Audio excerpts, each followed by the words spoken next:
Aí começou a se dedicar a fazer paisagismo, né? Começou a estudar mais sobre paisagismo. Conheceu o Burle Marx. Os dois começaram a carreira praticamente, só que o outro se dedicou mais ao paisagismo e viveu muito mais tempo, né? Ele fez jardim da residência do Roberto Marinho, aqui no Rio. Fez paisagismo na residência do Castro Maia, no açude, na estrada do açude, no Alto da Boa Vista. Aliás, foi um dos últimos trabalhos dele. Fez Granja Comari, em Teresópolis. Ele participou lá de uma parte lá do paisagismo. Bom, ele, na parte do urbanismo, ele participou do projeto da urbanização da cidade de Recife. Ele chegou a apresentar um projeto para a urbanização do Planejamento, mas esse projeto não foi realizado.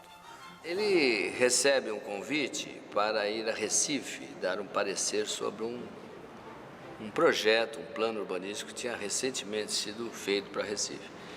Então ele se desloca ao Rio, mas aí ele vai sozinho, a sua esposa e seu filho ficam no Rio de Janeiro, e ele então foi a Recife, onde ele trabalhou durante o ano de 36. Lá, em função desse primeiro parecer, ele é convidado a fazer um plano um pouco mais extenso e acaba prolongando um pouco o seu trabalho em Recife, mostrando uma certa flexibilidade que o Atílio adquiriu na sua formação. Quer dizer, ele que tinha acabado de fazer o plano para uma cidade totalmente nova como Goiânia, de repente vai fazer um urbanismo numa cidade histórica como era Olinda e Recife. E ele, com o mesmo brilhantismo que tinha revelado, ele passa a trabalhar as questões da reforma urbana de Recife de uma forma bastante séria, e o seu estudo, o seu trabalho em Recife revela assim um profundo respeito para com o patrimônio histórico. A cidade, que estava edificada há muito tempo, apresentava problemas graves de circulação e de expansão e crescimento, e eu acho que essa parte do trabalho do Atílio revela aí uma sensibilidade muito grande com relação ao patrimônio construído. Depois, mais tarde, participou do projeto convidado, né, de Volta Redonda, né, a cidade operária de Volta Redonda. Esse foi realizado em parte. Depois, mais tarde, no último trabalho, o último convite que ele teve foi para a Fábrica Nacional de Motores, né? Que ele só chegou a apresentar o relatório, enfim, do que iria fazer no programa, mas ele faleceu logo a seguir, né? Então esse só teve só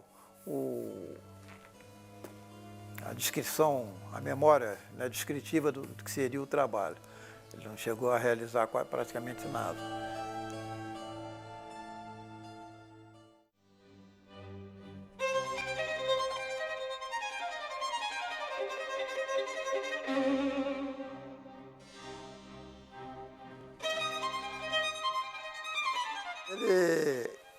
Nós sempre morávamos em casas alugadas, né?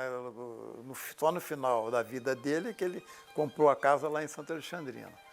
E uma casa alugada que nós moramos, era estavam construindo a estrada que vai para o Alto da Boa Vista, a Estrada Nova, que chamava, né? Estrada Nova, Edson Passo. Existia só a Estrada Velha, antiga, onde passava o bonde e tal. E ele alugou essa casa num período em que tinham acabado de concretar a rua, mas não fizeram a muralha, ele alugou a casa. E a prefeitura, a empreiteira lá da obra, ia construir a muralha, tinha começado a construir a muralha. Aí no verão, deu uma chuva, uma coisa normal, né? Terrível, mas normal aqui no Rio de Janeiro.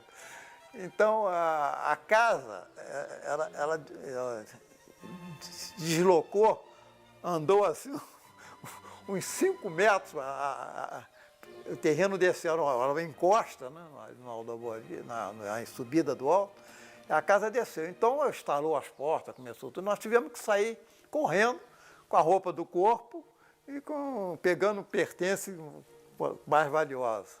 Entramos no carro, que ele tinha um carro, um DKV, DKW, né? Na época, carroceria de madeira, né?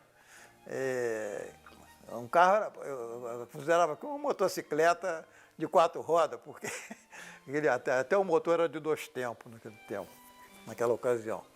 E nós saímos, o que nós vamos fazer? Não, vamos entrar aqui, vamos para Minas, vamos passear lá em Minas Gerais. Ele pegou o carro e saímos. Ele e minha mãe, fomos 3 para Minas, vamos para Ouro Preto, vamos visitar aquela antiguidade toda. Depois a gente volta para resolver o problema. Minha mãe estava de férias, porque era época de verão, né? E ele parece que estava também de férias. E eu digo que todo mundo estava de férias, então vamos passear. E a casa ficou tudo para lá, fomos passear, largamos para lá. Depois voltamos, ele resolveu, alugou uma outra casa, aí já lá no Alto da Boa Vista mesmo. Nessa viagem, foi a primeira vez que eu conheci o Roberto Burlemax. Eu era garoto, eu tinha o quê? Tinha 9, 10 anos. Porque nós o encontramos na estrada, que também, lá em Minas também estava chovendo, que não era brincadeira. E atolado, né? Não, nós atolamos. Aí coisa que já o Burlemax tinha uma caminhonete, passou do lado, aí parou, vamos ajudar e tal, aí ficou gozando a gente, carro assim mesmo, não funciona, aí foi embora. Só que mais adiante, depois que nós saímos do atolheiro aí, ele estava usando correntes no carro, tinha arrebentado a corrente, quebrou lá uma peça principal do carro, ele estava pior do que a gente. Aí foi um fato que eu me lembro assim, aí com aquela conversa, né?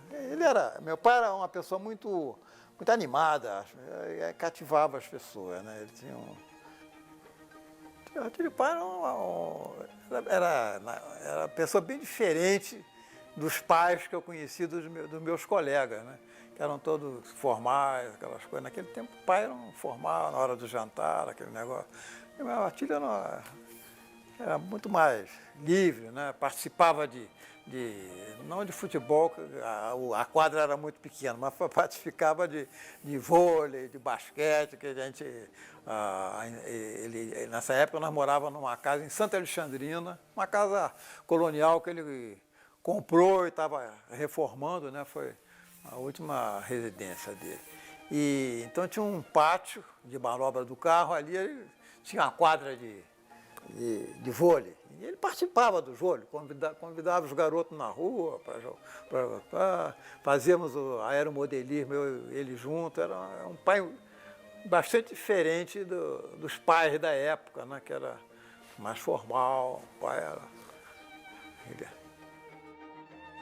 Bom, aí ele faleceu quando vinha de São Paulo para o Rio, após fazer uma vistoria lá na obra que estava sendo construída lá em São Paulo. Só que ele vinha de trem, mas na ocasião ele estava querendo vir com mais pressa, porque era aniversário da minha mãe, então ele queria chegar um pouco antes.